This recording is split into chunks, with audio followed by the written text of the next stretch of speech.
kurban mereka untuk agar tidak basi atau tidak busuk. Saat itu kan belum ada freezer ya, belum ada kulkas. Jadi agar tidak busuk dijemur sehingga halaman-halaman rumah penuh dengan jemuran daging, maka disebut dengan hari tasyrik. Pada waktu hari Arafah, Nabi SAW bersabda, ala ahli kulli baitin fi kulli amin udhiyatun wa atirah. Atadruna mal atirah? Hadhihi allati yaqulu anha an-nas rajabiyah.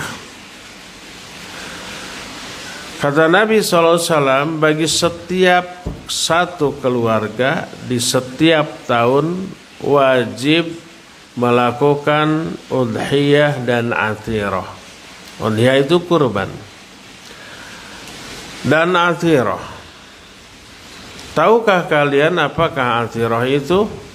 Atirah adalah sesembelihan yang oleh orang-orang disebut dengan sebutan rajabiyah.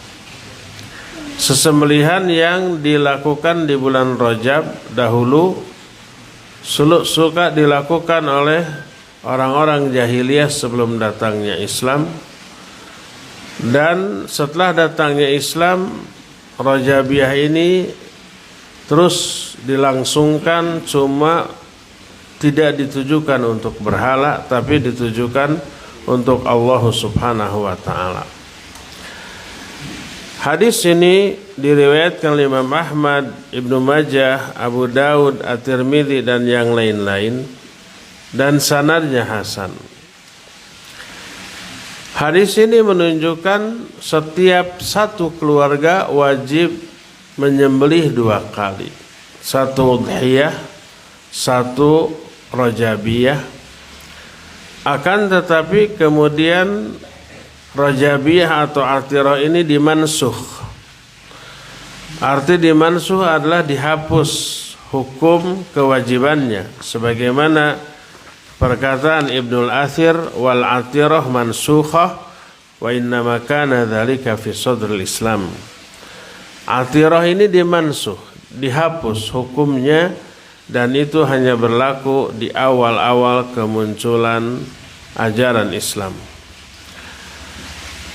Kalau demikian, maka hanya tersisa 1 kewajiban bagi 1 keluarga di setiap tahun, yaitu udhiyah yang dilaksanakan mulai tanggal 10 disebut hari nahar, boleh ditunda sampai 11, 12 atau 13 yang disebut dengan hari tasyrik. Inilah beberapa dalil yang dijadikan dalil oleh para ulama tentang wajibnya menyembelih kurban untuk 1 keluarga di 1 tahunnya, tapi bagi yang memiliki kemampuan untuk itu. Dengan demikian berdosalah orang yang tidak melakukannya padahal dia mampu. Jangankan ya orang yang tidak melakukannya. Orang yang melakukannya tapi asal-asalan, dalam arti dia memilih kambing yang termurah, terjelek, asal melaksanakan saja, padahal dia mampu membeli yang termahal, maka oleh Allah ditolak dan diazab. Sebagaimana 2 orang anak Adam oleh Allah diperintahkan untuk berkurban, dua-duanya. 1 memilih yang terbesar, 1 memilih yang terkecil. Yang terbesar diterima, yang terkecil ini kemudian ditolak. Padahal itu melaksanakan. Untuk melaksanakan perintah Allah kok minim banget. Minimal banget. Sampai hanya memilih yang terburuk di antara yang dia miliki. Padahal untuk melaksanakan perintah Allah, maka ditolak. Lalu Allah berfirman, innama yataqabbalallahu minal muttaqin. Allah hanya menerima amalan dari orang-orang yang bertakwa. Kalau takwa yang menjadi dasar, ketika Allah yang merintahkan pasti yang terbaik. Makanya bapak-bapak, ibu-ibu hati-hati kalau kurban sekarang. Pilih kambing yang sesuai dengan budget maksimal yang kita mampu. Jangan sampai ada yang bertanya kepada panitia, panitia yang tak paling murah berapa? 3 juta, yang 1 juta ada enggak? Itu yang sudah minim ditawar lagi, padahal dia bisa yang 10 juta. Kalau bisa tanya, berapa yang paling mahal? Kata panitia 8 juta. Coba carikan yang 10 juta, yang terbesar. Karena budgetnya ada untuk itu. Ingat, ini untuk melaksanakan perintah Allah. Ada sebagian orang yang menyatakan hukumnya sunnah atau kekeliruan sekali seumur hidup. Mau kurban sekarang saya mah udah 2 tahun yang lalu. Itu mah 2 tahun yang lalu. Sedangkan kewajiban kurban teh setiap tahun. Tapi asal untuk yang mampu dan 1 kambing untuk 1 keluarga. Walaupun jumlah keluarganya 20 umpamanya, 1 suami 4 istri, anaknya 15 umpamanya, cukup 1 saja. Malah warga mah kusangu. Adapun alasan orang yang menyatakan tidak wajib, ada beberapa hadis tapi dibantah oleh para ulama. Pertama, hadis sahih riwayat Imam Muslim, Abu Daud dan yang lain-lain menyatakan, idza dakhala al-'ashr fa arada ahadukum ayudhiya fala yamussa min sya'rihi wala min basharihi syai'a. Kata Nabi SAW dari Ummu Salamah radhiyallahu anha, apabila sudah masuk 10 hari pertama di bulan Zulhijjah, tanggal 1 Zulhijjah masuk, dan salah seorang di antara kalian mau berkurban, maka janganlah dia memotong baik rambutnya atau kukunya sedikit pun. Hadis ini sahih riwayat Imam Muslim. Mereka berkata, fihi dalilun ala anna al-hudhiyah ghairu wajibah, lianna Rasul sallallahu alaihi wasallam qala fa idza arada ahadukum walau kanat wajibah lam yufawwid ila iradatihi. Di dalam hadis ini terkandung dalil bahwa menyembelih kurban itu tidak wajib. Karena Nabi menyatakan apabila salah seorang di antara kalian ingin berkurban, maka janganlah memotong kuku. Jadi diserahkan kepada keinginan. Kalau mau silakan, kalau tidak juga nggak apa-apa. Jadi sunnah kata mereka. Ini dibantah oleh para ulama, di antaranya perkataan Syekhul Islam Ibn Taimiyah dalam Majmul Fatawanya. Kata beliau, wa nufatul wujub laisa ma'hum nassun. Orang yang tidak mewajibkan kurban tidak memiliki nas dalil. Adapun alasan mereka, man arada ayyudhiya, siapa yang ingin menyembelih jangan memotong kuku. Ini maksudnya bukan menunjukkan sunnahnya, sama dengan man arada shalah falyatawadda, siapa yang mau sholat hendaklah dia berwudu. Apakah ini menunjukkan sholat dan wudu itu sunnah, tidak wajib? Wajib. Allah pun dalam Al-Quran menyatakan, "Waman syaa'a falyu'min waman syaa'a falyakfur." Siapa yang mau beriman silakan, siapa yang mau kufur silakan. Apakah ini menunjukkan boleh kufur? Tidak boleh. Apakah ini menunjukkan beriman itu tidak wajib? Wajib. Sama dengan Allah berfirman, "Idza qumtum ilas shalah faghsilu wujuhakum."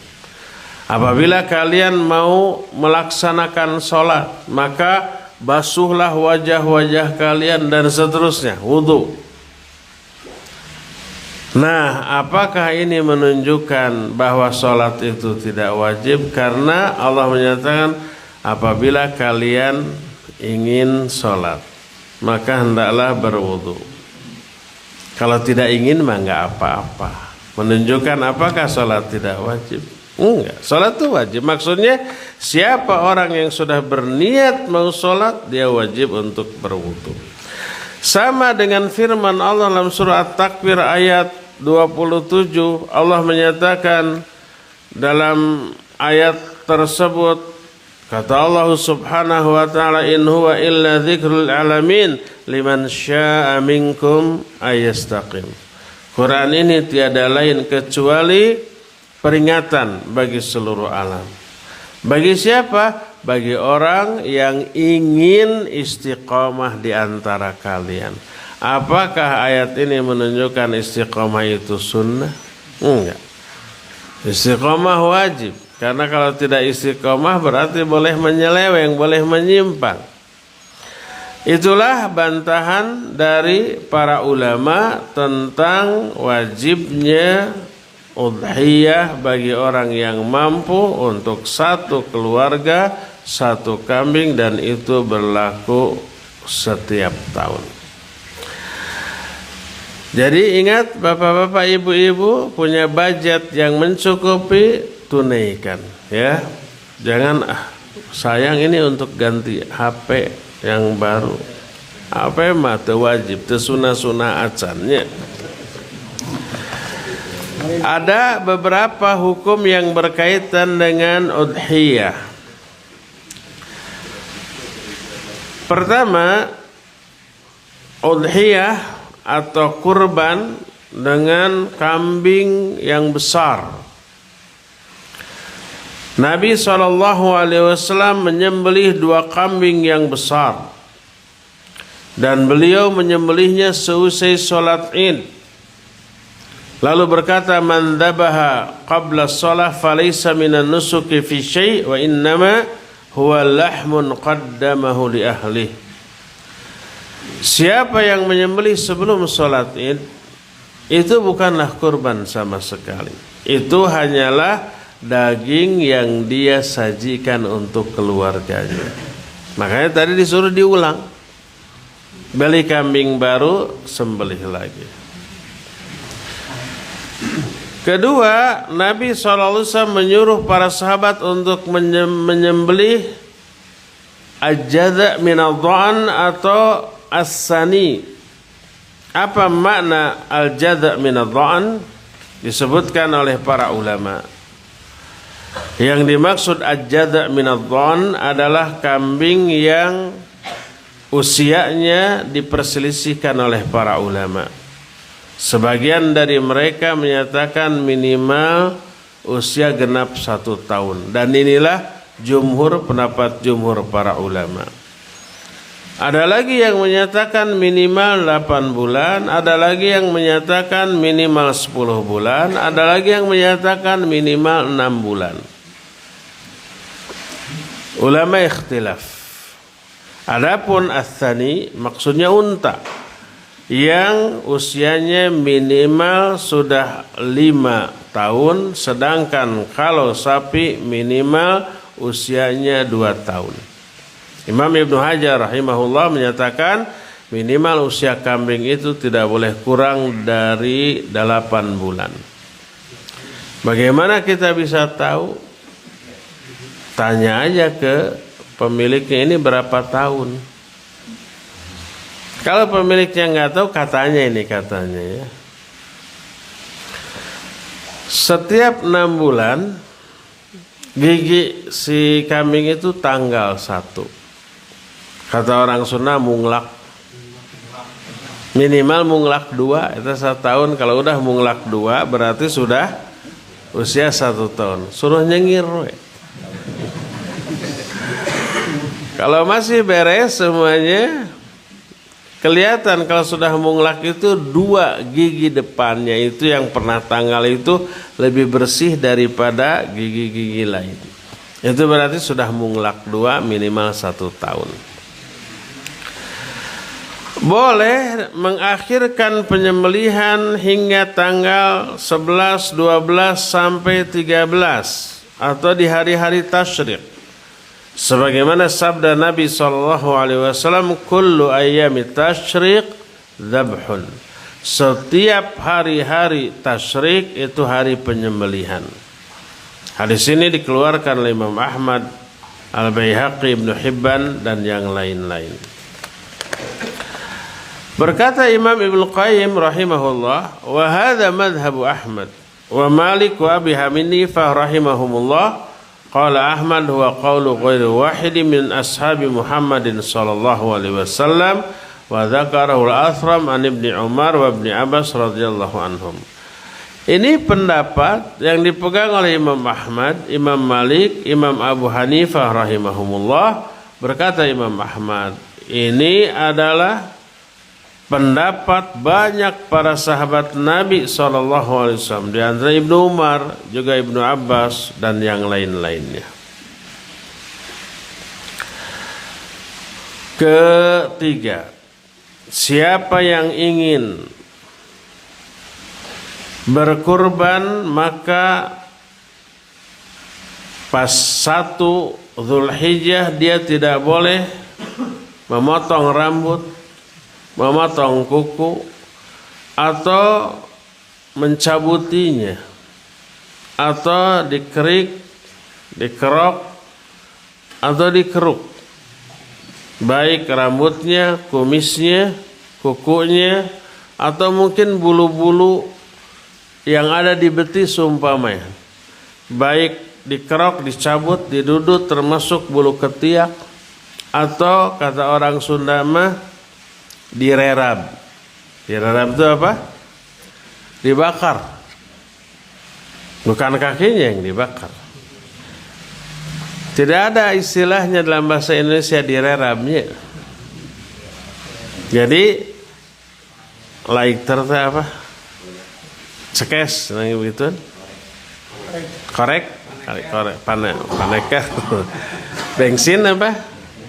Nah, itunya apinya kan menembus terus disentuhkan apinya ke betis kita sehingga bulu-bulu yang ada di sana terbakar. Bagi orang yang akan melakukan kurban sejak tanggal 1 sampai dia menyembelih kurbannya maka tidak boleh. Berdasarkan sabda Rasul sallallahu alaihi wasallam yang tadi, bahwa apabila masuk 10 hari pertama di bulan Dzulhijjah dan salah seorang di antara kalian mau menyembelih, janganlah memotong rambutnya atau kukunya sedikit pun.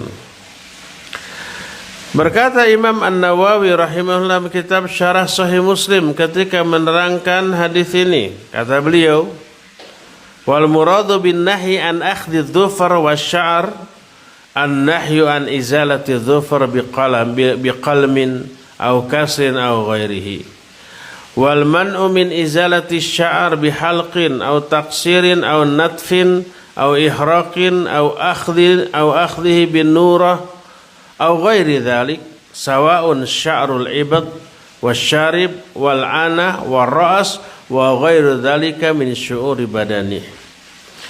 Yang dimaksud dengan larangan memotong kuku dan rambut adalah melarang menghilangkan atau mengurangi kuku baik dengan cara digunting atau dengan cara digigit atau dengan cara dipatahkan atau dengan cara apapun. Dan yang dimaksud melarang menggunting rambut adalah menghilangkan rambut baik dengan cara dibotakin atau hanya dipotong pendek atau dicabut, didudut atau dibakar atau dengan cara apapun, baik itu bulu ketiak atau kumis atau al-anah bulu kemaluan atau rambut di kepala atau seluruh bulu yang ada di badan tidak boleh. Termasuk bulu hidung kan suka kita jedut-jedut gitu ya. Atau dipotong karena terlalu panjang, getek dipotong. Tidak boleh. Kalau sudah masuk tanggal 1 1 Rayagung. Kalau mau sebelumnya silakan. Bukan terlarang, boleh, tapi sebelum tanggal 1. Terus bagaimana kalau kita menggunting kuku, rambut atau apa, baik sengaja ataupun tidak, baik lupa ataupun ingat. Umpamanya kita lupa, lah terus gunting kuku semua, padahal udah tanggal 2, tanggal 3 dan kita mau kurban. Apakah hadam? Berkata Imam Ibnu Qudamah Al-Maqdisi rahimahullah kitab Al-Mughni, fa in fa'ala istaghfarallaha ta'ala la fidyata fihi ijma'an sawa'an fa'alahu amdan aw nisyana. Siapa yang melanggar, maka dia cukup istighfar kepada Allah. Tidak ada denda apapun. Ini ijma para ulama, sama saja baik dilakukan sengaja ataupun lupa. Cukup istighfar saja ya. Tidak jadi denda, oh harga itu kurbannya jadi 2. Tidak, tetap saja 1. Berkata Syekh Salim, wa hadza minhu rahimahullah isyarah ila tahrimi dzalik wa man'ihi batatan wa huwa dhahir fi asli nahin nabawi. Penjelasan Imam Ibnu Qudamah ini mengisyaratkan bahwa itu haram, terlarang sama sekali, dan inilah yang zahir dalam asal larangan tadi ya. Tapi apabila orang melanggar baik sengaja ataupun lupa, cukuplah istighfar saja tanpa ada denda apapun. Keempatnya, hendaklah dipilih kambing yang sehat dan tidak mengandung aib, baik aibnya itu umpamanya yang patah tanduknya, atau yang pincang, atau yang pecak ya, pecak sebelah, apalagi buta dua-duanya, atau umpamanya yang ada cacat di wajahnya, baik hidungnya sopak atau si daun telinganya rumpung dan seterusnya, maka semua aib itu menyebabkan terlarangnya kambing tersebut dijadikan untuk hewan kurban. Boleh nggak dengan yang bajir? Bajir teh bahasa kita nama mandul, berarti wanita ya, perempuan. Boleh, asal sehat secara fisik. Boleh dengan betina, boleh, nggak masalah. Baik untuk kurban ataupun untuk akikah, dibolehkan. Kelima, adapun tempat menyembelih hewan kurban adalah di tempat sholat. Makanya sholatnya jangan di masjid, tapi di mana? Di lapangan.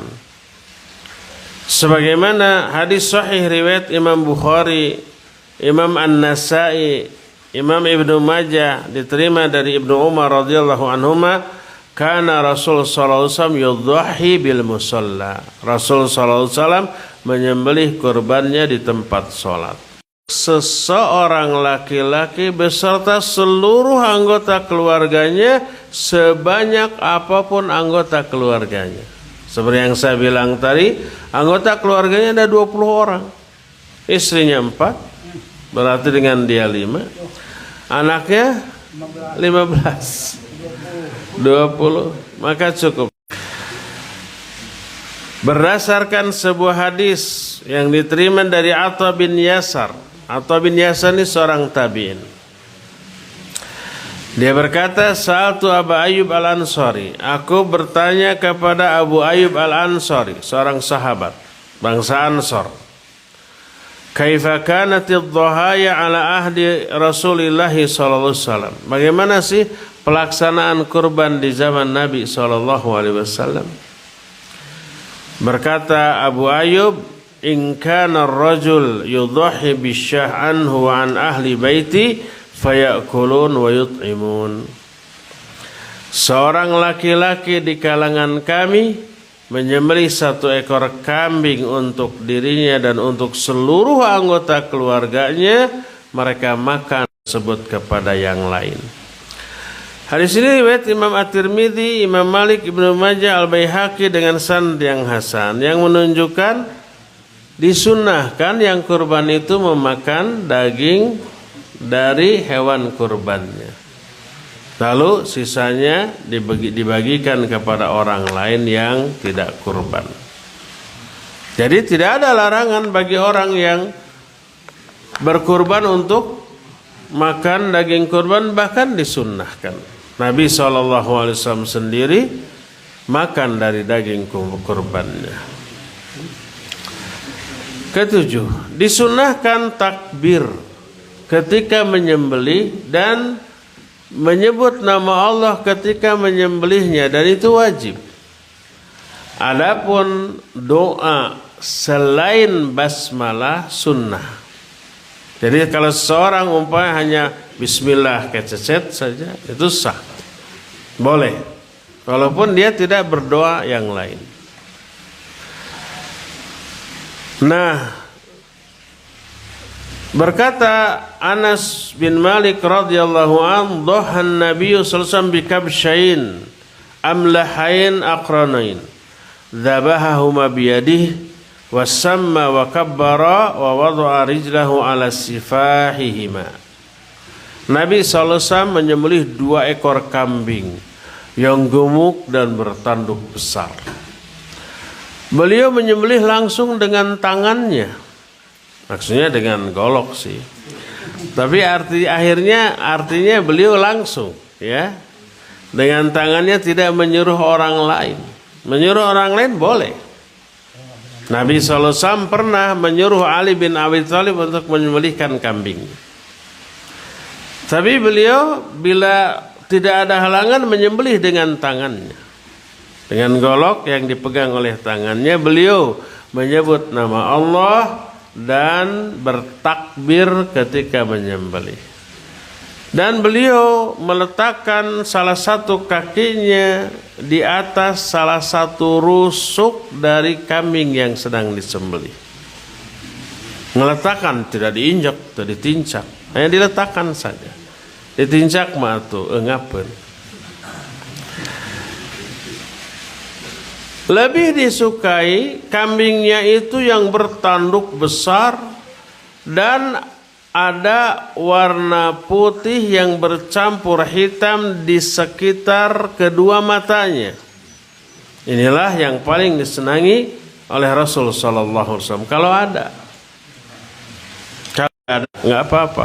Ada yang putih dan hitam tapi semua wajahnya putih, hitam badannya, nggak masalah. Tapi yang paling afdol adalah yang warna hitam dan putih bercampur di sekitar kedua mata si kambing. Disunnahkan juga orang yang akan kurban menyembelih kurban dengan tangannya sendiri. Tapi boleh untuk diwakilkan kepada orang lain apabila dia tidak mampu atau mentalnya tidak kuat untuk melihat darah. Kan ada yang begitunya. Atau umpamanya tenaganya kurang. Jadi baru geresel-geresel 3 kali gereselan lulus manten. Ini belum mati ini, belum putus uratnya. Maka nggak apa-apa untuk diwakilkan kepada yang lain. Poin ke-10. Wa yustahabu li ahlil baitil ladzina dhahhu ayakulu minha wa yuhdu minha wa yatasaddaqu minha wa yajuzu lahum ayaddakhiru. Disunahkan keluarga yang berkorban untuk makan dari daging kurbannya tersebut. Tidak wajib, sunnah. Kalau enggak, saya tidak suka bau kambingnya, enggak apa-apa. Saya punya darah tinggi, enggak apa-apa. Enggak makan juga sunnah. Tapi sunnah kan makan. Dimasak. Kan sebagian boleh juga ditunda atau disimpan untuk hari-hari berikutnya. Berkata Rasul sallallahu alaihi wasallam dalam hadis sahih Bukhari dan Muslim, kulu waddakhiru wa tasaddaqu, makanlah oleh kalian daging kurban ini, simpan sebagian untuk esok lusa, dan sodakohkan sebagian lainnya kepada yang lainnya. Jadi dibagi 3, tapi tidak harus sepertiga. Pokoknya ada yang dimakan, ada yang disimpan untuk esok lusa, ada yang dibagi ke orang. Nah, yang disimpan zaman baheula hanya bertahan 3 hari, setelah 3 hari habis, makanya 3 hari itu adalah saat dijemurnya daging-daging kurban itu, dan disebutlah dengan sebutan hari tasyrik. Ke-11, 1 ekor unta atau sapi mencukupi untuk 7 orang. Sebagaimana hadis sahih riwayat Imam Muslim dari Jabir radhiyallahu an, dia berkata, naharna bil Hudaybiyah ma'an Nabi sallallahu alaihi wasallam al-badanah an sab'atin wal baqarah an sab'ah. Kami menyembelih pada waktu Hudaybiyah bersama Nabi sallallahu alaihi wasallam 1 ekor unta untuk 9 orang dan 1 ekor sapi juga untuk 9, untuk 7 orang, dan 1 ekor sapi juga untuk 7 orang. Hudaybiyah itu nama tempat di Mekah. Kalau umpama kita umroh, kadang-kadang suka ada kunjungan ke Hudaybiyah. Ada apa di sana? Gak ada apa-apa, cuma ada peternakan unta. Biasanya lihat unta, foto, selfie sama unta gitu tak. Atau beli apanya? Susunya dan air kencingnya. Harga air kencing lebih mahal 4 kali lipat daripada susunya. Saya tanya, kenapa air kencingnya lebih mahal daripada susunya? Jawabnya pertama, kalau susu itu minuman, kalau air kencing obat. Pertama ini. Kedua, air susu itu bisa diperah kapan saja. Nah, air kencing mah tuh kudu diintip-intip. Kan nggak bisa diperintah atau diperas cer keluar, bisa? Tidak. Kita juga begitu, nggak bisa kita dipaksa kencing kalau tidak mau ya. Paling sekali sudah, paling jam-jaman lagi ya. Ini juga begitu. Jadi harus diintip-intip kapan mau kencing. Karena itulah lebih mahal. 1 botol kalau air susunya 5 real. Tapi kalau air kencingnya bisa 20 real. Minum itu obat bagi banyak penyakit dan detox ya. Bisa menawarkan racun-racun, dan reaksinya tergantung kondisi tubuh. Ayah saya dulu rahimahullah, waktu umrah saya kasih, Pak, ini campur setengah susu setengah air kencing minum. Malah naon, wah, lok. Pokoknya berem dan jangan bernafas. Ente tuh hangsur. Ente. Lebih hangsur daripada. Saya pernah coba ya. Itu najis. Ayo najis maharam. Nah, apa reaksinya? Saya pernah. Jadi ada rasa pahit, lada, nyereng. Kalau baunya jangan ditanya. Kalau terab, kerasa. Dan itu mungkin sehari sampai besoknya masih terasa baunya. Kalau saya alhamdulillah tidak ada reaksi apa. Kalau ayah saya, muntah, buang-buang air. Kayak muntaber begitu. Saya bilang sabar, itu memang racunnya dibuang. Karena banyak racun dalam tubuhnya dibuang. Nah, hanya setengah hari tidur, kemudian dikasih minum air madu dan seterusnya. Tidur begitu, bangun, wah seger, saya belum pernah seger ini katanya. Akhirnya tadinya mangambek, akhirnya menganuhunkan. Alhamdulillah. Tidak boleh memberi upah kepada orang yang nyembelih dan yang ngurus kurban, yang nyisitnya, yang nyacaknya, yang nyembelihnya, tidak boleh dikasih upah yang diambil dari hewan kurban. Baik umpamanya sekarang yang nyembelih dapat hulu, yang nyisit dapat kulit, yang nyacak dapat tulang gitu. Yang karunya yang ngurus kadut dapat kadut. Tidak boleh upahnya diambil dari daging kurban. Bagian apanya pun tidak boleh. Tapi boleh diberi upah tapi di luar hewan kurban yang diurus dan disembelihnya. Berdasarkan sebuah hadis dari Ali bin Abi Thalib radhiyallahu anhu. Beliau berkata, amarani Rasul sallallahu alaihi wasallam an aquma ala budni wa an atasaddaq bi luhumiha wa juludiha wa halaliha wa alla utiyal jazira minha syai'a qala wa nahnu nu'tihi min indina.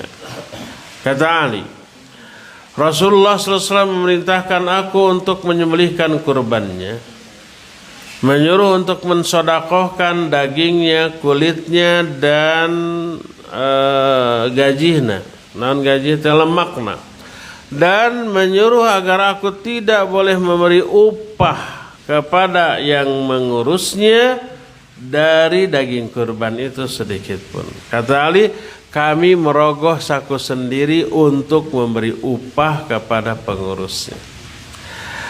Hadis ini pertama bahwa boleh memberi upah kepada yang nyembelih, yang nyisit atau yang ngurus panitia, boleh diberi upah. Kedua, upahnya tidak boleh diambil dari hewan kurban tersebut.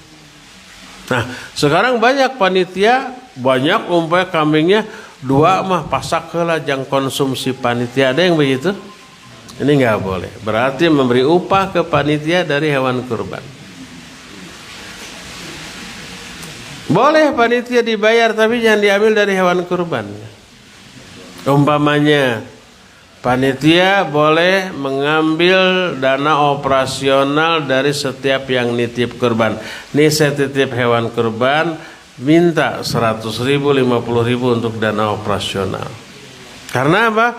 Karena panitia kan butuh beli ini dan itu ya. Keresek, makanya di kieu ieu. Langsung dagingnya. Ya keresek, ya timbangan, ya alat, peso, asahan gitu ya. Kadang-kadang kalau terlalu banyak harus ada mesin pemotong tulang, dah dicacak gitu mah tuh lama gitu ya. Terus konsumsi, dah panas tuh. Terus butuh tendanya, butuh terpal deh, nah nyewa eta teh, makanya panas-panas, nggak akan ada yang mau nanti ya. Nah itu semua butuh biaya. Dari mana? Panitia nggak punya anggaran. Ambil dari dana operasional yang diminta dari setiap orang yang nitip. Boleh. Saridona, ridona 10 juta, wios. Terido 10 juta, 15 mangga. Nah, kalau umpama untuk kurban dipencit untuk konsumsi panitia boleh. Tapi tidak boleh diambil dari daging kurbannya, ya. Atau rugi capek-capek jadi panitia tapi nggak kebagian daging kurban. Panitia boleh dapat daging kurban bukan sebagai upah atas kerjanya, tapi sebagai bagian dari warga yang lain mustahik. Boleh. Yang kaya boleh memakan daging kurban, tidak apa-apa. Yang non muslim boleh dikasih, boleh, karena ini sifatnya sedekah. Kalau yang tidak boleh zakat fitrah tidak boleh, karena disebut tukhadhu min agniyaihim wa turaddu ila fuqaraihim. Zakat fitrah ini diambil dari orang-orang kaya di kalangan kaum muslim. Boleh, walaupun ke orang kafir, ke orang ateis boleh. Dan kurban termasuk sedekah. Sebagaimana Nabi SAW menyatakan, kulu waddakhiru wa tasaddaqu. Makanlah oleh kalian daging kurban ini, simpan sebagian untuk esok lusa dan sedekahkan sebagian. Orang yang melaksanakan kurban dia memperoleh pahala yang besar. Sebesar apa? Tergantung besar kecilnya pengorbanan dia. Kalau umpamanya dia nabung sampai 1 tahun, empet-empetan ya tete. Lalu setelah 1 tahun dia belikan hewan kurban, disebut pengorbanannya besar, pahalanya besar, ratusan juta apalagi miliaran, walaupun kambingnya 10 juta. Kalau yang tadi hanya 3 juta tapi empet-empetan ya tadi. Ini 10 juta tapi pasti punya banyak uang, pengorbanannya lebih sedikitnya, lebih kecil. Bisa jadi yang 3 juta tadi lebih gede pahalanya karena pengorbanannya lebih besar. Bagaimana dengan orang yang tidak mampu berkurban karena ketidakmampuan secara finansial? Mereka tetap dapat pahala kurban karena terwakili oleh Nabi SAW. Oleh karena itu, ketika Nabi SAW menyembelih, doa yang beliau ucapkan setelah mengucapkan bismillah, beliau menyatakan Allahumma hadza anni wa tidak mampu menyembelih dari kalangan umatku. Jadi tetap dapat pahala kurban bagi yang benar-benar tidak mampu kurban. Adapun yang mampu kurban tapi tidak berkurban karena lebar, karena sayang terhadap uangnya, barulah dia dianggap berdosa karena tidak melaksanakan perintah Allah baik dalam Al-Quran fasholli li rabbika wanhar ataupun sabda Nabi SAW, man kana lahu sa'ah wa lam yudhi fala yaqrabanna musallana. Siapa orang yang punya kemampuan untuk kurban tapi tidak berkurban, jangan dekat-dekat ke tempat sholat kami. Bolehkah hewan kurbannya itu diganti dengan uang lalu uangnya dibagikan? Karena itu lebih manfaat. Kalau daging kurban tidak semua suka, ya enggak? Kedua, orang tidak butuh dengan kebutuhan yang darurat kepada daging. Jadi kalau dibagi uangnya lebih manfaat, dibelikan beras, dibelikan token listrik, dibelikan pulsa, kuota. Boleh enggak? Tidak boleh. Karena ini adalah ibadah yang mahdhah, yang tidak tergantikan oleh yang lainnya. Kalau umpamanya diganti dengan uangnya dibagi-bagikan dengan alasan uangnya lebih bermanfaat daripada menyembelih hewan kurban, bisa-bisa syariat kurban ini hilang. Nanti orang semua akan berpikir begitu. Pertama, menyembelih kambing mariweuhnya kotor deh, sok parasea deh, aya nu kabagian aya nu henteu. Tah, mending uangnya langsung lebih manfaat. Semua orang berpikir begitu, bisa hilang nanti syariat untuk berkurban. Makanya berkata Imam Ibnu Qudamah dalam kitab Al-Mughni, wa qad dhahan Nabiy sallallahu alaihi wasallam wal khulafur rasyiduna ba'dahu law alimu anna as-sadaqata afdal la'adalu ilaiha lianna ithara as-sadaqah 'ala al-udhiyah yufdi ila tarki sunnatin sannaha Rasul sallallahu alaihi wasallam. Kata Imam Ibnu Qudamah, Nabi SAW menyembelih kurban, dilanjutkan oleh para khalifah rasyidin setelahnya. Seandainya mereka mengetahui bahwa kalau sedekah dengan harga kambing lebih utama dibanding menyembelih, pasti mereka akan lebih memilih sedekah.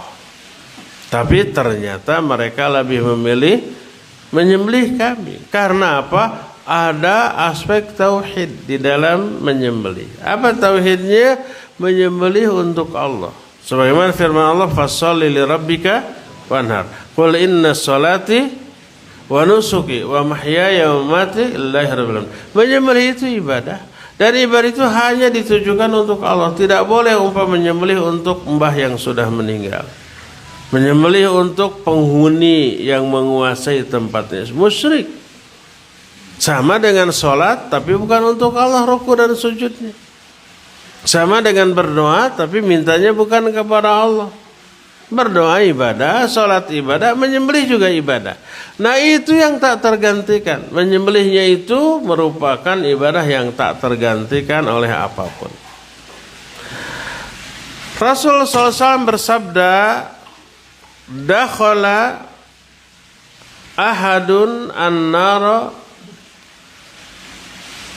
bidzubab wa dakhala al-jannata bidzubab. Ada orang yang masuk neraka, masuk surga karena seekor lalat. Kata para sahabat, kaifa dzalik? Bagaimana itu bisa terjadi? Lalat kok bisa menjadi penyebab?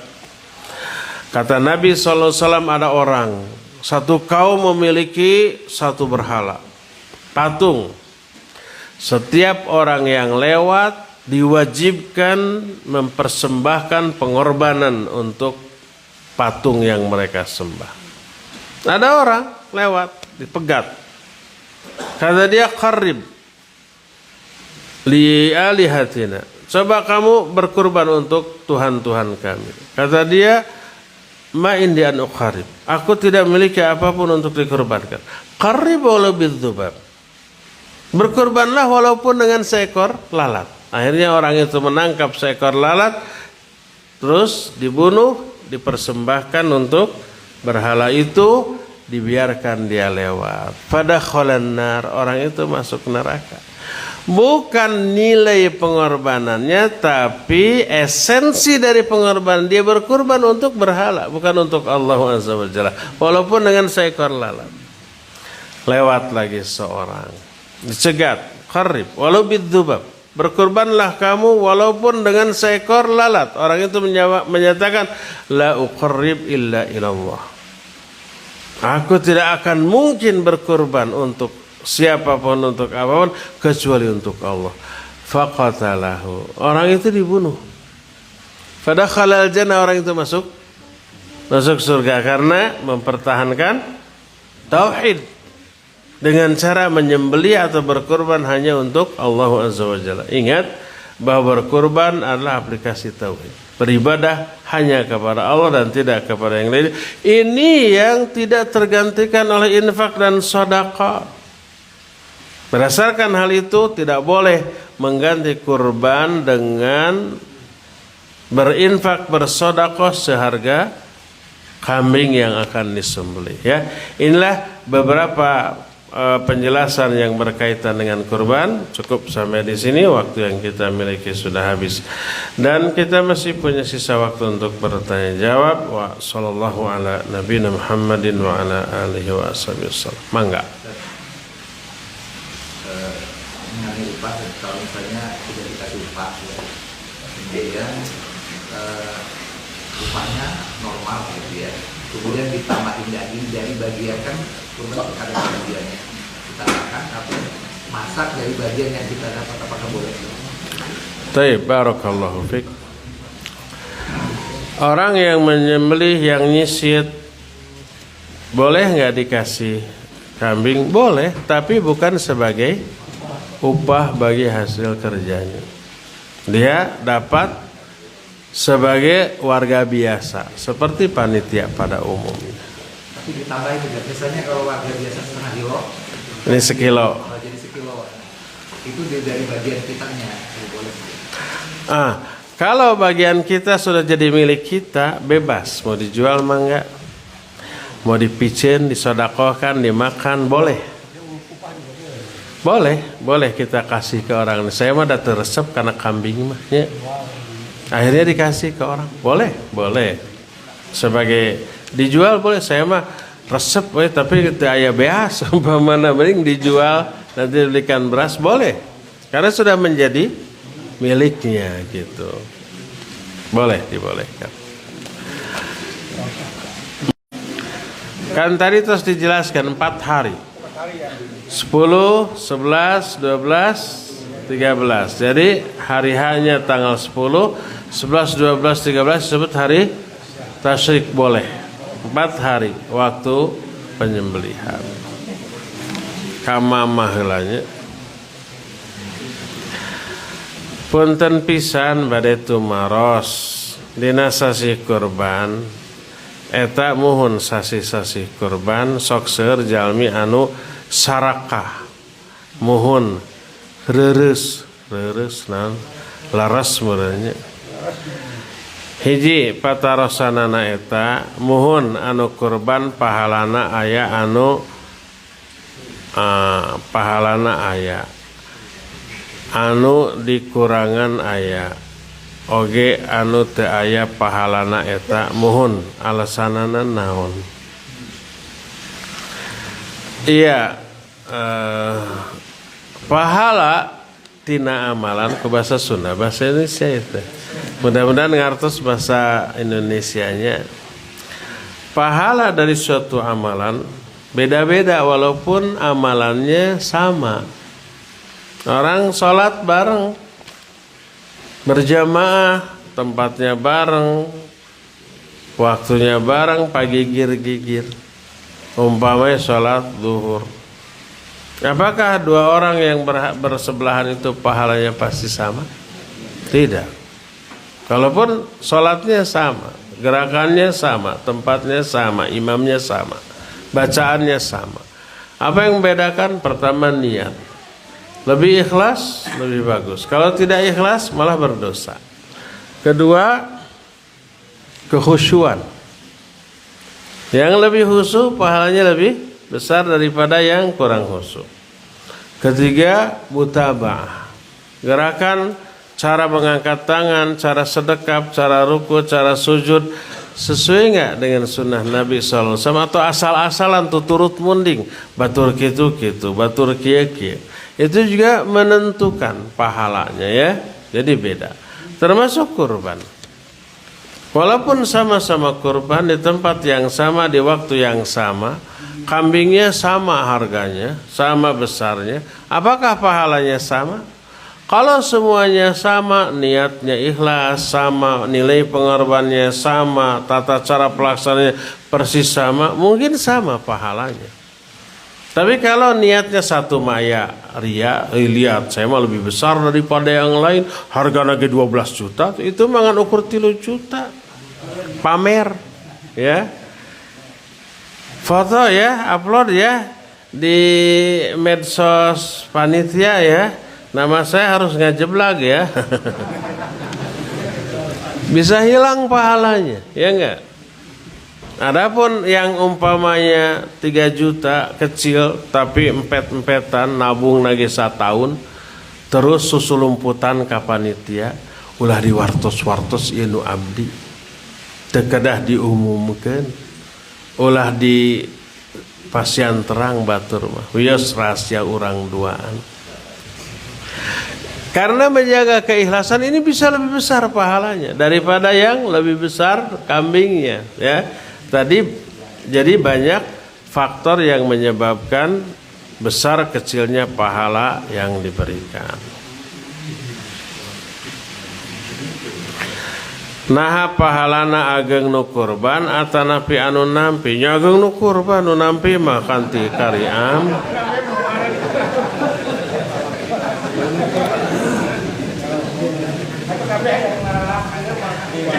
Aya anu nyarios nah heureuy nah henteu nya ageng nu kurban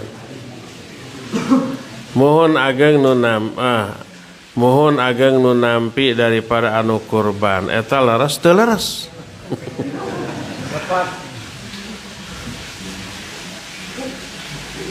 Naon sababna naon alasanna ari anu kurban mah anjeunna berkorban ngaluarkeun artos ieu infak sedekah ari nu nampi mah tuh kantun daya pengorbanannya dan jelas langkung ageng anu ai nampi mah teu bernilai ibadah ari masihan mah bernilai ibadah ya ngering raos.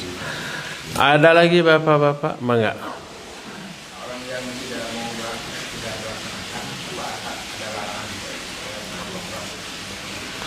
Kalau orang tidak melaksanakan ada larangan, tidak ada larangan. Potong memang enggak. Terus sekeluarga, apakah berlaku bagi istri anak-anaknya? Enggak. Hanya untuk kepala rumah tangganya saja. Jadi kalau umpama satu keluarga sendiri untuk semua gitu ya, yang terkena larangan hanya suaminya, hanya ayahnya. Istrinya, anaknya tidak terkena larangan potong kuku. Ibu-ibunya silakan potong kuku, anaknya potong kuku silakan. Tapi kepala rumah tangganya yang berkurban tidak boleh. Ada lagi tadi siapa? Mangga ya Pak. Ada doa khusus untuk menyembelih kurban karena itu rumor di masyarakat itu pengaruh ke hewan kurbannya nanti bau. Taib. Tadi sudah dijelaskan yang wajibnya hanya membaca bismillah. Boleh ada tambahan doa lain? Boleh. Kalau Nabi SAW tadi, Allahumma hadha anni wa amman lam yudhahi min ummati. Itu khusus Nabi SAW. Terus bagi kita bagaimana? Bisa Allahumma taqabbal minni. Ya Allah, terimalah pengorbanan dariku ini. Tapi yang penting bismillah aja. Bismillah lalu langsung kececet. Apakah bismillah dan doa itu berpengaruh kepada aroma daging? Enggak. Tidak ada keterangan dari Nabi SAW, dari para ulama. Tapi gering aya nu bau aya nu henteu. Duh ka eta mah mungkin ada penjelasan rasional. Cuma katanya ada teknik. Bagaimana caranya supaya tidak bau. Lihat nafas si kambing yang akan disembelih. Jangan pas menarik nafas kececet di sana. Harus ketika mengeluarkan nafas. Karena ketika mengambil nafas kececet tertahan, akhirnya baunya itu menyebar ke seluruh dagingnya. Wallahu alam apa ini ilmiah atau tidak, wallahu alam. Tapi kalau saya tidak memperhatikan nafas, kececet lah, tapi teu bau. Angger we gitu. Wallahu a'lam. Ada lagi? Ya, mangga. Karena kan banyak di media sosial ada online ya, kurban online. Itu hukumnya seperti apa? Karena kita mudah, tapi hanya untuk driver sudah berkurban. Nah itu hukumnya seperti apa? Iya. Itu sama dengan wakalah. Wakalah itu artinya mewakilkan. Kita tidak sanggup mengurus sendiri. Karena tidak bisa menyembelih, tidak bisa ngurusnya, nggak bagi-bagi nagalir. Tapi kita ingin kurban. Akhirnya kita mewakilkan kepada orang yang kita percaya. Ke yayasan yang kita percaya orang-orangnya, amanahnya, keilmuannya. Lalu kita titip kurban. Tolong sekalian belikan kambingnya. Kalau kita transfer boleh? Boleh. Tidak apa-apa, ya. Yang penting orang yang dipercayanya amanah dan bisa melaksanakannya. Mengapa? Untuk satu ekor unta atau sapi untuk 70 orang. Bolehkah untuk kurang dari itu? Terus yang kedua, pengurusan kulit sapi atau domba atau kambing itu boleh kan dijual dan uangnya kemanakan. Yang ketiga digunakan untuk bertakbir. Apakah ini ada syarat sampai hari tasrik dan bolehkah itu dipimpin oleh imam masjid pada sholat? Iya. Ada berapa pertanyaan? Pertama, boleh nggak seseorang berkurban lebih dari 1 ekor kambing? Boleh. Nabi SAW pernah puluhan. Seperti hadis Ali tadi, amaroni Rasul SAW an aku ma'ala budni. Nabi SAW memerintahkan aku untuk menyembelih kurban itu banyak, sampai puluhan ekor. 1 orang boleh lebih dari 1 ekor. Oleh karena itu kalau umpamanya ada orang yang patungan sapi, tapi tidak sampai 7 orang, tapi baru 5 orang sudah mencapai harga sapi. Karena ada orang yang nitip, saya umpamanya 2 orang, saya yang 10 juta, yang lain 5 juta. 5 orang sudah berapa? 25 juta. Bisa 1 sapi? Bisa, boleh. Terus gimana pahala? Kan ukuran itu mah urusan Allah. Ngitungnya pahala. Tuh adil, hari saya lebih gede, hari itu lebih kecil. Nanti pahalanya juga beda. Jangan sampai sisirikan, ya saya mah 10 juta, kamu mah 5 juta, itu adil. Kan pahala mah Allah yang ngitungnya gitu. Selain dilihat dari nilai uang, juga keikhlasan tadi ya. Nilai pengorbanan. Belum tentu yang 10 juta nilai pengorbanannya lebih besar daripada yang 3 juta. Kalau yang 10 juta itu uangnya miliaran, yang 3 juta cuma segitu-gitunya, pengorbanannya lebih besar ya 3 juta tadi ya. Dibolehkan? Boleh, nggak apa-apa ya. Itu yang pertama. Yang kedua, kulitnya dan kepala sapi umpamanya. Kulit tidak boleh dijual, baik oleh yang kurban ataupun yang panitia. Nabi SAW menyatakan, man ba'a jildatahu fala udhiyatalah. Siapa yang menjual kulitnya, tidak ada kurban baginya. Umpamanya ini saya kurban, kulitnya kan dia hendak saya jual, sama dengan tidak kurban. Berikan semuanya ke panitia. Nah, lalu oleh panitia bagaimana? Kalau kulitnya tadi siksik terus dibagikan, mubazir enggak? Mubazir, enggak akan kemakannya, baik sapi ataupun kambing. Kalau mubazir maka jangan disiksik, jangan dipotong-potong, biarkan utuh. Terus kemanakan? Kasih ke salah seorang mustahik yang fakir, yang miskin. Kasih umpamanya kambing 1 orang 1 kulit.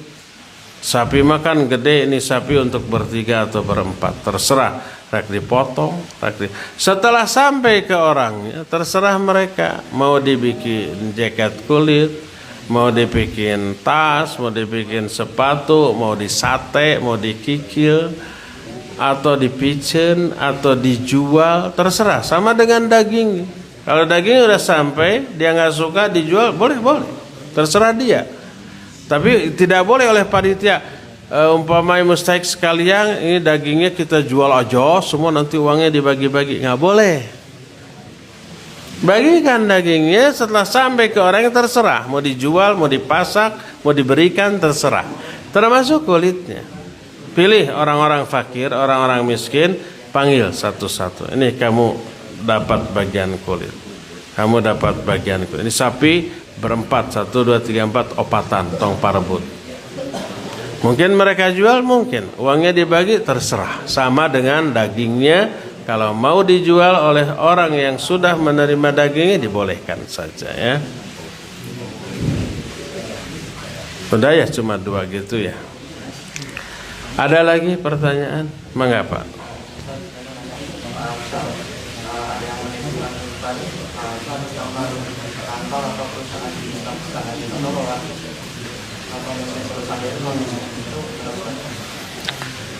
Iya. Kurban termasuk amal fardiyah bagi para mukallaf, orang,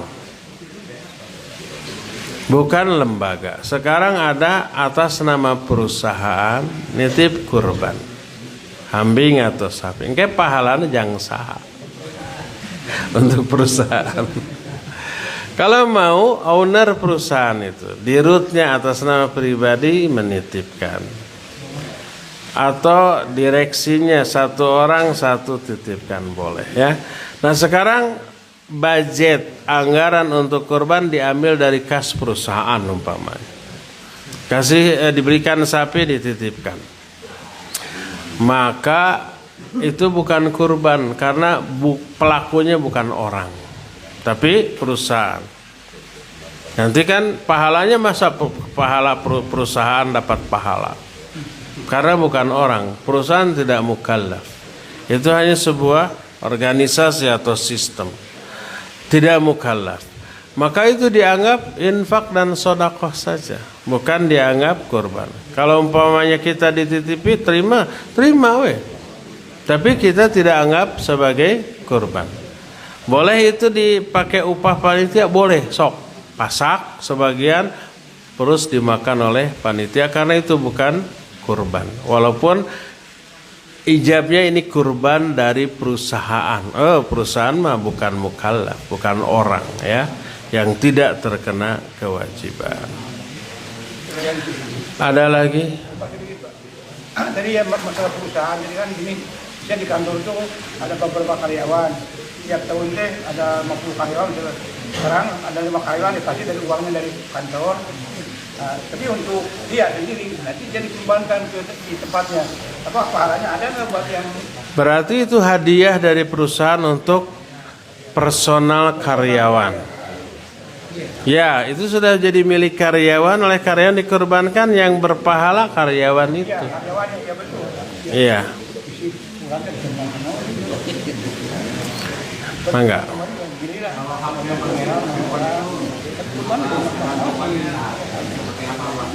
Kalau apa?